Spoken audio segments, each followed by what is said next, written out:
नमस्कार, मैं कन्हैया श्रीवास्तव और आप देख रहे हैं MDP न्यूज़ 24। आगे बढ़ने से पहले नजर डालते हैं आज की प्रमुख खबरों पर।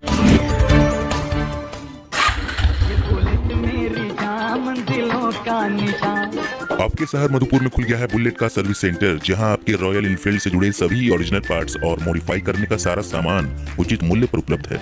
रघुवर दास और अन्नपूर्णा देवी का बढ़ा कद, बनाए गए भाजपा के राष्ट्रीय उपाध्यक्ष। पथरा गांव से अपहृत छात्रा हुई बरामद, सुनसान जंगल में छोड़ फरार हुए थे अपराधी। आजीओमो प्रदेश अध्यक्ष किसलय तिवारी का हुआ स्वागत। नवनियुक्त SP अश्विनी कुमार सिन्हा पहुंचे मधुपुर, कहा पुलिस की दबिश से बच्ची को छोड़कर भागे अपराधी। देवघर टावर चौक पर चलाया गया सघन मास्क चेकिंग अभियान, काटे गए फाइन। किसान बिल के विरोध में देवघर जिला कांग्रेस का प्रदर्शन। मार्गो मुंडा उप स्वास्थ्य केंद्र में पसरा है सन्नाटा, सभी स्वास्थ्य कर्मी नदारद। और अब खबरों को विस्तार से जानने से पहले जानेंगे हम आज की प्रमुख खबर। लेकिन इससे पहले अब तक आपने हमारे YouTube चैनल MDP न्यूज़ 24 को सब्सक्राइब नहीं किया है तो जरूर सब्सक्राइब करें, ताकि सबसे पहले सभी खबरें आप तक पहुंच सके। तो बढ़ते हैं आगे खबरों की तरफ। झारखंड के पूर्व मुख्यमंत्री रघुवर दास और पिछले लोकसभा चुनाव में राजद छोड़कर भाजपा में शामिल हुई कोडरमा की वर्तमान सांसद अन्नपूर्णा देवी को पार्टी ने बड़ा ओहदा दिया है। पूर्व मुख्यमंत्री रघुवर दास और कोडरमा की सांसद अन्नपूर्णा देवी भाजपा के राष्ट्रीय उपाध्यक्ष बनाए गए हैं। इसके अलावा समीर उरांव अनुसूचित जनजाति मोर्चा के राष्ट्रीय अध्यक्ष चुने गए हैं। भाजपा के राष्ट्रीय अध्यक्ष JP नड्डा ने अपनी नई टीम का आज ऐलान किया है। इसमें विभिन्न राज्यों के भाजपा नेताओं को हिस्सेदारी मिली है। भाजपा की यह घोषणा ऐसे समय में हुई है जब बिहार के अलावा कई राज्यों में विधानसभा के उपचुनाव होने वाले हैं। झारखंड में भी 2 सीटों बेरमो और दुमका विधानसभा का उपचुनाव होना है। बिहार के राधा मोहन सिंह भी राष्ट्रीय उपाध्यक्ष बनाए गए हैं। विधानसभा के अलावा लोकसभा का भी उपचुनाव कई राज्यों में होना है। गुरुवार की रात पथरा निवासी राजेंद्र दास की पुत्री को 10 की संख्या में आए अपराधियों ने अपहरण कर लिया था। उसके बाद से ही फिरौती और साइबर अपराध के मामलों को लेकर चर्चा जोरों पर थी। पुलिस की दबिश के कारण कल बीती रात अपराधी उसे जामताड़ा जिले के सुनसान जंगल में छोड़कर भाग गए। अपहृत छात्रा ने बताया कि अपराधी उसे एक घर में बांध कर रख दिए थे और उसकी आंखों पर पट्टी भी बांध दी थी ताकि वह किसी को भी पहचान नहीं पाए। पुलिस ने बच्ची को अपने कब्जे में लेकर उसके माता पिता के हवाले कर दिया है। परिजनों ने बताया कि बच्ची पूरी तरह से ठीक है, उसके साथ किसी भी प्रकार की अन्य कोई छेड़खानी नहीं की गई है। इधर इस मामले को लेकर गांव और आसपास में इसे साइबर अपराध से जोड़कर देखा जा रहा है। लड़की की बरामदगी हुई है, पुलिस के द्वारा लगातार दबिश किया गया था और कुछ चीज़ें हैं जिसे अभी डिस्क्लोज नहीं किया जा सकता है। अनुसंधान का मामला है सारा, और कुछ चीज़ों को अगर डिस्क्लोज करेंगे तो हमारा अनुसंधान बाधित होगा, इसलिए अभी उन चीज़ों को बताया नहीं जा सकता है। रेप से जुड़ा मामला है?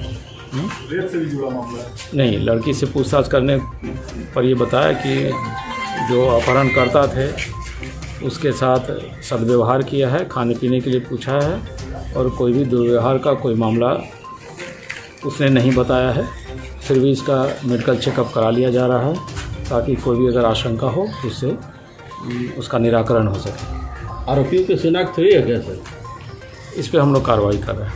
अच्छा, ये बरामद कहाँ हुआ है? नहीं बता सकते कौन थाना क्षेत्र है? मार्गो मुंडा है कि नारायणपुर?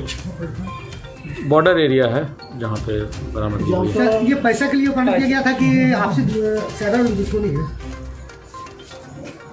पैसे की मांग की गई थी, लेकिन क्या उसका आपसी दुश्मनी का कोई एंगल है क्या, इस पर भी हम लोग अनुसंधान कर रहे हैं। सुनने में आया कि कुछ पैसा उसको दिया गया तब छोड़ा गया लड़की को। हाँ, सुनने में आया कि कुछ पैसा 40,000 नहीं, हमारी जानकारी में नहीं है। हमें पता है कि पुलिस के दबिश के कारण से अपहरणकर्ता इसे छोड़कर भाग गए। भारतीय जनता पार्टी युवा मोर्चा के नवनियुक्त प्रदेश अध्यक्ष किसलय तिवारी आज देवघर पहुंचे और वहां एक होटल से प्रेस कॉन्फ्रेंस भी किया। मौके पर पहुंचे देवघर विधायक सह जिला अध्यक्ष नारायण दास ने प्रदेश अध्यक्ष को फूलों की बुके और अंग वस्त्र देकर सम्मानित किया। कार्यक्रम में देवघर भारतीय जनता पार्टी युवा मोर्चा के अध्यक्ष अभयानंद झा भी मौजूद थे। किसी को दिक्कत है तो नारायण के बगल में सारा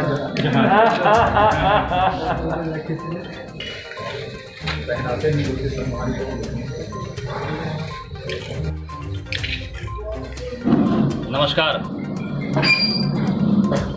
इस प्रेस वार्ता में मैं भारतीय जनता युवा मोर्चा के अध्यक्ष के नाते आप तमाम सारे प्रेस के बंधुओं का हृदय की गहराइयों से स्वागत करता हूं, अभिनंदन करता हूं। मैं संथाल के प्रवास पे हूं। जैसा कि हम सभी जानते हैं, पिछले 9 महीनों में झारखंड की जो सरकार है, झारखंड मुक्ति मोर्चा, कांग्रेस, आरजेडी और उनके सहयोगी दलों के माध्यम से चलने वाली सरकार पिछले 9 महीने में झारखंड को जो ऊंचाई इसके पूर्व की सरकार ने दिया था उस ऊंचाई से गिराने का कार्य किया है। चुनाव से पूर्व जिस लोक लुभावन नारों के साथ, लोक लुभावन वादों के साथ झारखंड मुक्ति मोर्चा सत्ता में आई, उनका एक लोक लुभावन नारा था, वादा था राज्य के युवाओं के लिए कि मैं जैसे ही सत्ता में आऊँगा, यदि हमारी सत्ता बनी, सरकार बनी, तो 2.5 लाख से अधिक रोजगार मैं हर एक साल झारखंड में युवाओं को दूंगा। 9 महीना बीतने को हैं, इस अनुसार तो कम से कम आज तक तो 1.5 लाख से अधिक रोजगार झारखंड के युवाओं को मिल जाना चाहिए था। लेकिन मुझे दुख इस बात का है कि मैं पूरे झारखंड को घूम रहा हूँ, वहाँ के युवाओं से बात करता हूँ, तो मालूम चला कि उन्होंने पूरे 9 महीने में एक भी रोजगार देने का काम नहीं किया है। इसके उल्टा जो रोजगार सृजित थे झारखंड में, जो रोजगार से युवा जुड़े हुए थे, इनके कुप्रबंधन ने, इनके नीतियों का दिवालापन का यह परिणाम है कि वो रोजगार भी युवाओं से धीरे धीरे छूटते चले गए और आज बड़ी संख्या में लोग बेरोजगार हैं। इसका एक उदाहरण देना चाहता हूँ। कुछ दिन पहले ही कोरोना काल में ही झारखंड की सबसे बड़ी गारमेंट कंपनी ओरिएंट क्राफ्ट, जो रांची के ग्रामीण जिले में है, वो फैक्ट्री बंद हो गई। उनका 2 यूनिट चलता है, दोनों यूनिट बंद हो गया। उन दोनों यूनिट में कम से कम 5,000 से अधिक झारखंड के भाई बहन, युवा युवतियां काम करती थी। आप कल्पना कीजिए, आपने उन 5,000 का भी सुध नहीं लिया। देवघर जिला के नवनियुक्त एसपी अश्विनी कुमार सिन्हा पदस्थापन के बाद आज पहली बार मधुपुर थाना पहुंचे। अश्विनी कुमार सिन्हा ने पदाधिकारियों को कई दिशा निर्देश दिए। पाथरौल थाना क्षेत्र के पथरा गांव से 13 वर्षीय छात्रा का पहले अपराधियों द्वारा अपहरण कर लिया जाना और 24 घंटे के अंदर छात्रा के बरामद किए जाने के संबंध में जब पत्रकारों ने पूछा तो उन्होंने कहा कि पुलिस की दबिश के कारण अपराधी मार्गो मुंडा और जामताड़ा के बॉर्डर के सुनसान जंगल में बच्ची को छोड़कर फरार हो गए। अपहरण के बाद से ही सभी थाने के पुलिस द्वारा सघन अभियान चलाया जा रहा था। इसी दबिश से मजबूर होकर अपराधी बच्ची को छोड़कर फरार हुए। यह पूछे जाने पर कि क्या बच्ची को छुड़ाने के लिए कुछ पैसे भी दिए गए हैं, तो इस मामले में वे साफ इनकार करते हुए बोले कि इस बारे में मुझे कोई जानकारी नहीं है। अपराधियों की पहचान को लेकर भी उन्होंने बताया कि अपराधियों की अभी तक पहचान नहीं हो पाई है और पुलिस छानबीन कर रही है। जल्द ही सभी अपराधी पुलिस की गिरफ्त में होंगे। द्वारा लगातार दबिश किया गया था और कुछ चीज़ें हैं जिसे अभी डिस्क्लोज नहीं किया जा सकता है। अनुसंधान का मामला है सारा, और कुछ चीज़ों को अगर डिस्क्लोज करेंगे तो हमारा अनुसंधान बाधित होगा, इसलिए अभी उन चीज़ों को बताया नहीं जा सकता। रेप से जुड़ा मामला है, रेप से जुड़ा मामला नहीं, लड़की से पूछताछ करने पर यह बताया कि जो अपहरणकर्ता थे उसके साथ सदव्यवहार किया है, खाने पीने के लिए पूछा है और कोई भी दुर्व्यवहार का कोई मामला उसने नहीं बताया है। फिर भी इसका मेडिकल चेकअप करा लिया जा रहा है ताकि कोई भी अगर आशंका हो उससे उसका निराकरण हो सके। आरोपियों की शिनाख्त हुई है कैसे?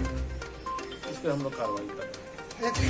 बरामद कहाँ हुआ है नहीं बता सकते, कौन स्थान से कहे मार्गो मुंडा है कि बॉर्डर एरिया है जहाँ पे ये पैसे के लिए बना दिया था कि आपसे साधारण दुश्मनी है?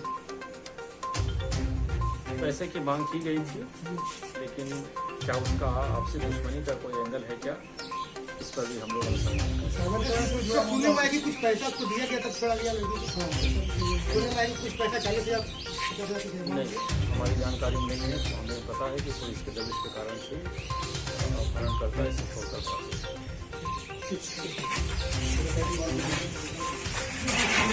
देवघर के अनुमंडल पदाधिकारी दिनेश कुमार यादव के नेतृत्व में टावर चौक पर मास्क और हेलमेट की जांच के लिए सघन चेकिंग अभियान चलाया गया। जांच के दौरान मास्क और हेलमेट नहीं पहनने वालों से जुर्माना भी वसूला गया। चूँकि अभी कई लोग मास्क को लेकर सजग नहीं हैं, जो कि बढ़ते संक्रमण के खतरे को दर्शाती है। बिना मास्क लगाए पकड़े गए सभी लोगों को ऑन द स्पॉट कोरोना का जाँच भी किया गया।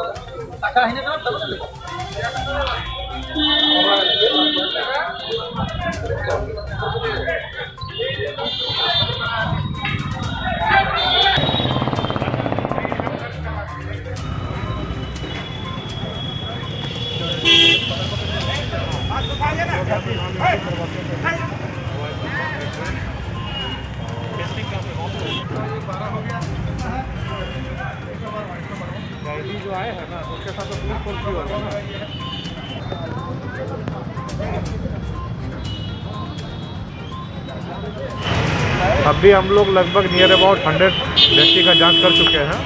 कोविड कोरोना संक्रमण जिस तरह से बढ़ रही है उसको बढ़ते देखते हुए हम लोग इसको एक कदम उठाए हैं कि इसको आम पब्लिक जो बिना मास्क के घूम रहे हैं, जो मास्क नहीं लगा रहे हैं, उन लोगों का हम लोग जांच करवा रहे हैं। सर इतना करने के बाद भी सर लोग मास्क नहीं पहनते हैं, पब्लिक में जागरूकता की कमी है। अगर ये मुहिम चलाने के बाद लोग पढ़ना स्टार्ट कर दे तो ज़्यादा अच्छा है। जितना लोग और तो वो सर हम भी जैसा पूछे तो लोग का कहना भी ये है कि मास्क और सर भूल गया तो छूट गया है। नहीं छुटने से नहीं होगा ना, प्रॉपर वे में सभी लोग को मास्क पहन करके निकलना होगा, मास्क पहन के जाना आना होगा। क्योंकि कोविड की जिस तरह से बढ़ रही है केसेस, उसको देखते हुए मद्देनज़र सभी लोगों को मास्क पहनना उचित होगा, जिससे संक्रमण को रोका जा सके। कांग्रेस के देवघर जिला प्रभारी जवाहर लाल मेहता ने आज एक संवाददाता सम्मेलन में कहा कि केंद्र की भाजपा सरकार किसान विरोधी विधेयक पास कराकर हरित क्रांति को विफल करने की साजिश कर रही है। उन्होंने यह भी कहा कि केंद्र सरकार संघीय ढांचे का उल्लंघन कर संविधान को रौंद कर संसदीय प्रणाली को दरकिनार करते हुए विधेयक को पास कराया है। संवाददाता सम्मेलन में कांग्रेस के देवघर जिला अध्यक्ष मुन्नम संजय, उपाध्यक्ष प्रोफेसर उदय प्रकाश, मीडिया प्रभारी दिनेश मंडल और रवि केसरी मौजूद थे। जवाहर कुमार माता जवाहरलाल प्रभारी रखते हैं और अच्छा सहयोग इनका रहा है हमेशा। और अपनी बातों को रखा जाता है। आप लोग मीडिया के माध्यम से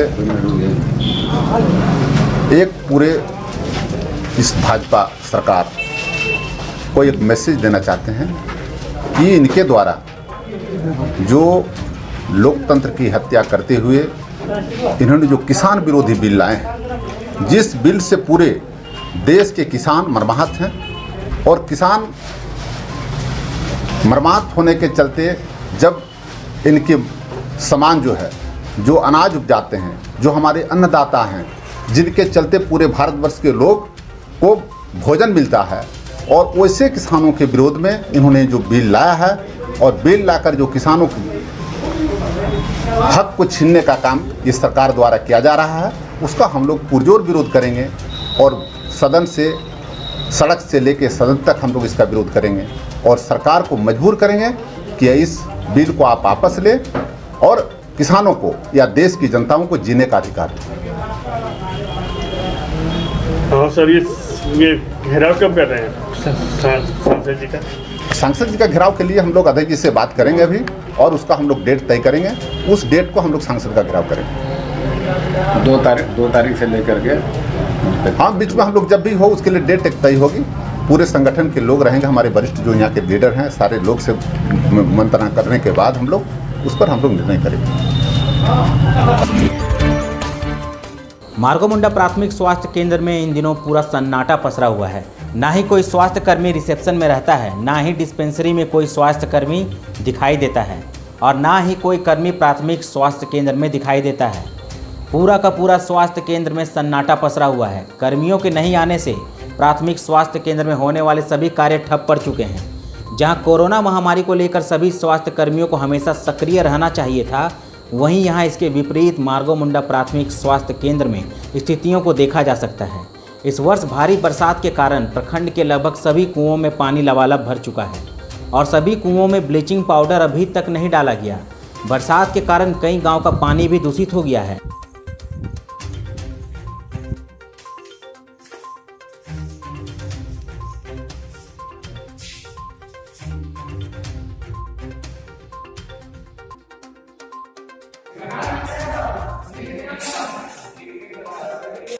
कि जिस तरह से महामारी चल रहा है, इसमें सरकार को अति शीघ्र ध्यान देना चाहिए, खास करके स्वास्थ्य विभाग और पेयजल जो स्वच्छता विभाग का जो अधिकारी है, मैं उनसे आग्रह करना चाहता हूं कि आप एकदम अधिक जितना से जल्द हो सके सभी ब्लीचिंग पाउडर कुआं में ब्लीचिंग पाउडर डलवाइए। जगह जगह नाली में देखिए अति मैंने गंदा भरा हुआ है जिससे कीड़े मकोड़े पड़े हुए हैं और लोग भयभीत है कि बीमारी कहीं मार्गो मुंडा में न फैल जाए। इसलिए हम यहाँ के जितने भी अधिकारी हैं उनसे मांग करता हूँ कि आप जल्द से जल्द सभी कुआं में ब्लीचिंग पाउडर डलवाइए और चापाकल में खास करके जो देखिए सभी चापाकल में गंदगी से भरा हुआ है, उस चापाकल पेयजल स्वच्छता विभाग से मांग करते हैं कि उसको अविलंब उसको ठीक करवाने की कृपा करें।